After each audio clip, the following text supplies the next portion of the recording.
everyone, Watch Carlton here. Welcome to another awesome day of FileMaker training. Today is an open Q&A day. Some of you have questions. Some of you have questionable questions. So do we have a question? Do we have our first victim We from do anyone? have a question. Do we have a server question, or do we have any We live have questions? we have a live question from Ken, which basically is like, it's interesting. Probably not a true FileMaker question, but I have a number of pictures that on my hard drive are one size. After uploading to a container field, get container attribute file size shows the file to be way bigger than what's on my hard drive.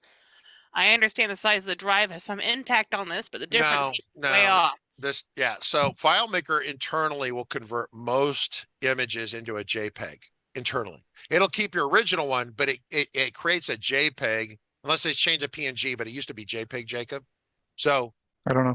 okay, so this is under the hood with this goes back to FileMaker 15 or 16. Oleg was And an engineer. is this the thumbnailing portion, or is this a Okay, second? it's that conversation. So Okay, FileMaker got will it. build a thumbnail if it can. It doesn't want to work on BIMPs and other weird file formats. So when you drag and drop an image in, it's going to keep the original, so it can give it back to you. It's also going to create thumbnails, and all those thumbnails will be referenced or be created as a JPEG. So for sure, as soon as you put a container in somewhere, you've got it's auto going to create copies of it that are JPEGs. I don't know that it would be double size or triple size or anything, but it could go up 30 or 40%, 50%, depending upon what you stuck in there. The rule of thumb I always gave was 35%. There's also, and I don't know how it's measuring it, so I'm not sure. There is also, if it's an internally stored container instead of an externally stored container, that's another 35% overhead for base64. Which is how it's stored in the file. But I don't know if FileMaker actually reveals that overhead to you. Okay. Yeah, so if you do it internally, this is different from like you put a JPEG in there and it's 2 megabytes, and it'd be 2.5. I'll just round numbers here, it'd be 2.5. So that it'll be, if you put a 2 meg image in there and it's an internally stored container, it'll be 2.5 on disk in the FMP12, but I don't know if it actually reveals that to you. I just know that because I've dealt with so many databases, and one of the things I have to get after engineers on is making, and clients honestly, is to make sure their container data is stored externally, because it's literally like if you're doing any kind of image or document storage of any real volume, it's cost savings, and it adds up rapidly actually. So Yep. Oh, there you go. Nope. Yeah, it actually does address it. Nice. So there's different attributes for that. You want to, where are you reading right there, Jacob? Which part are you reading? On Margaret's screen, there's file size, internal size, and external size, which are all 3 different numbers that it'd cover. And then, yeah, the different positions for that. So yeah, so if it's externally stored, you're going to have a size on disk that's outside. Wait, let's see, stored externally, either the size of the reference file or the total size of all files in the container field. If it's open or secure. Okay, that makes sense. And the internal size is, so internal size is probably that fluffier size that I'm talking about, the actual storage size. And then the file size is the thing itself, the image or the document or whatever you're addressing here. Do we have any other from the live questions? Because there's one of the questions we got elsewhere, Margaret, that ties right into this. So let me pivot forward to another question someone else had, and it drives right into this. Let me see if I can bring that up. What question is it? About container storage or something like that. Where was that at? Okay, so it's on page 3 or whatever, about halfway down. Oh, yes, the third mode. There's an external reference feature in Pro. That's what he's looking for, but I don't. Proves her to be disconnected. All right, I've actually only dealt with one database that used that. Okay, so but I was that's hired been and I came and asked you about it. It's deprecated. All right, so let's talk about this. So Margaret, if you could go to a container, just create a file, create a container field in the file. I don't want to monkey with BVA. Create a blank file or do something. Create a container field. You do that, and I will tee this up. So the location, the storage of where a document goes is big time important. We have just mentioned it, talked about it. Digital document management is kind of a big deal. And so the idea of where you save a container has huge implications, because most people don't want to store 1 or 2 documents. They want to store, they have 1 million records, and half those records will have a document or something. So we're talking about quite a bit. So if I go to field definitions for this right here, we take a look at that container. The container has no options on it. Go ahead and double click it, bring it up. And if we see storage, it's not a global for one, so it's stored. And the checkbox, it says store container data externally. That's really kind of misleading. If it's not checked off, if it's unchecked, Mark, we're going to uncheck as we go. It's stored internally. So it really should say, or should be a radio button. It's internal or external. This just assumes that you know where it would be stored. Otherwise, that's an important part of this. So back in the day, let's just say it's stored internally for now. Hit OK. Let's go back to browse mode. Yeah, just go record, click in the container, right click on it and say insert. I'm not doing drag and drop, insert picture, right? Insert picture. There's the store reference file right there. So check that right there.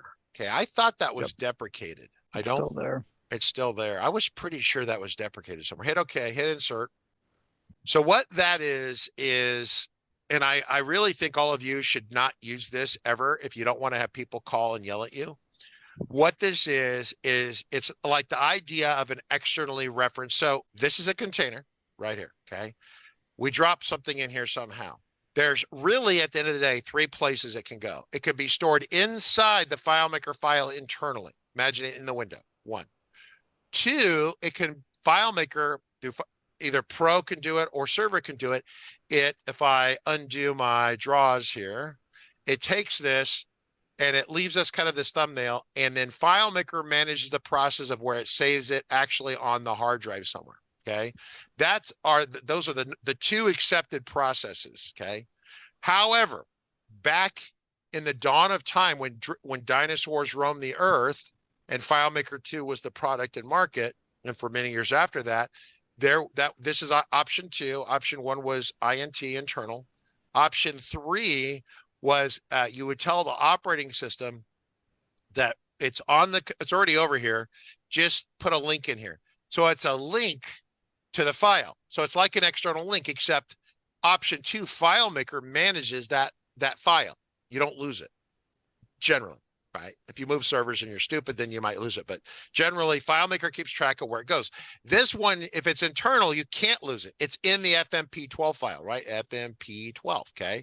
This one, FileMaker meant. The third one is that you link to it on your desktop. And then as soon as if Margaret links to it, then Sally opens up the file. Does Sally have access to Margaret's desktop? No. So what does Sally see? She sees a Nothing. pile of shit. It's empty. It's broke. Okay. It's a gear. Say file missing, right? This is like literally 1990 technology. And then it shows this broke icon. You're like, why would I use FileMaker when all the shit broke? So back in the old days, this didn't exist. Okay. So it was internal or and it'd get lost. It always got lost. And so then Jesse Barnum, that's Jesse, has a little smile on his face, comes out with a product called Super Container, where then it saves it externally and it keeps track of the Super Container product, keeps track of it for you so you don't lose it. And Jesse was making $30,000 to $60,000 per month in sales to every last FileMaker user in the planet. Then Claris decided, hey, we really need to have it so it doesn't get lost and it's screwed up.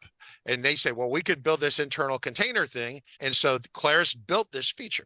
Okay, does that make sense? So then suddenly we had 1, 2, and 3. You shouldn't use 3. Number 2 works good. And because this is very similar to Super Container, you didn't need to pay Jesse any more money. Once again, if it's critical to the platform, yeah, build it in, right? It's like people taking features out of Monkey Bread and Claris taking features out of Monkey Bread. Christian Schmidt built so many features, Claris could never add all 7,300 features to the product. Okay, they'll add 5 or 10, and Christian Schmidt keeps building ahead of them, and he's happy. But yeah, go ahead, Jacob. That number's again higher than the last time I heard it. I actually think he's up to 7,400 features now, if not more. Geez. So wait, yeah, awesome. I love that. So just understand that I agree that Claire should do it. I also hope that they take him out to dinner or do something. I would try to make it up to him somehow, but it was essential. So this is where that came from. Okay. And I know it's a long story, but some of you want to know how you got to where you're at. The usage I know for that store and external reference, and it was that database, because I still remembered it's the only one I've ever interacted with that used that feature. they had a big network drive with Yes. large, I don't know what it was. I don't even remember now, but giant files basically, and lots of them. And so they had some giant disk array, something going on. If you break or change any part of that path or link, the network share address, like any of that stuff,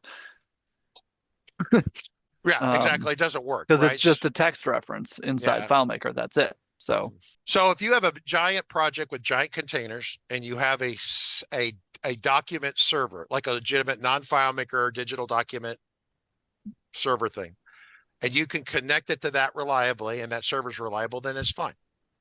But most FileMaker people, when they download a copy of FileMaker, just kind of expect it to work.